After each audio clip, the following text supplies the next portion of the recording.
حضرت انس رضی الله تعالی عنہ نے روایت ته فرمایي چې نبی کریم صلی الله علیه وسلم فرمایلی چې زما د قسم په ذات باندې چې د چا په قبضه کې زما روح دی چې یو بندا تر هغه وخت پورې رښتونه مؤمن نشي جوړېدلی، کامل مؤمن نشي جوړېدلی چې هغه د خپل ځان خپل مسلمان ورور د پاره هغه شی خوښ نه کړي چې کوم ځان دپاره خوښوي.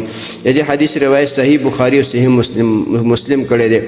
محترم مسلمانانو ورونو، محدثین فرمایي چې مطلب د دې حدیث دا دی چې هر مسلمان د بل مسلمان به دومره درجه خیرخوا وي چې کومه خیرخواهي کومه شی ځان دپاره خوښوي نو هغه به د بل مسلمان دپاره هم خوښوي. دا د ایمان د شرایطو او د لوازماتو نه دي چې ایمان او اسلام چې ته مدعي او ته دعوه دا که چې زه مسلمان یم مؤمن یم او ته د دې نه خالي وي چې ته کوم شی ځان دپاره خوښوي بل مسلمان دپاره نه خوښوي، چې کوم خیر ځان دپاره خوښوي بل دپاره یې خوښوه، چې کوم شر ځان دپاره نه خوښوي بل مسلمان دپاره یې مه خوښوه.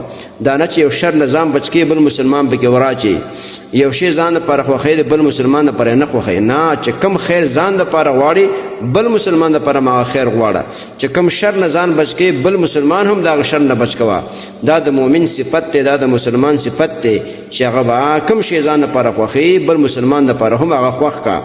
او چې کوم مسلمان کې دا صفت نه وي نو معلومیږي چې ایمان ناقص دی او ایمان کامل نه دی، ځکه د مسلمان صفت دا غره چې په دې حدیث باندې عمل وکړي چې کوم شی ځان لپاره خوښوي د بل لپاره یې خوښوه، چې کوم ځان لپاره نه خوښوي د بل لپاره یې مه خوښوه.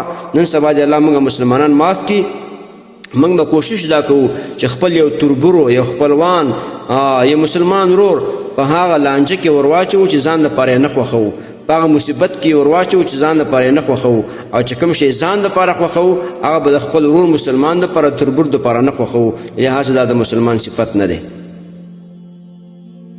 محترمو مسلمانانو ورونو، تاسو ته چې کوم روزانه د حدیث د مفهوم راځي نو د مهربانۍ او د ثواب له مخې نورو مسلمانانو ته لیږدوئ او شیر کوئ. والسلام. د دیوبندي مسلک حنفي کاروان سټوډیو لخوا وړاندې کیږي.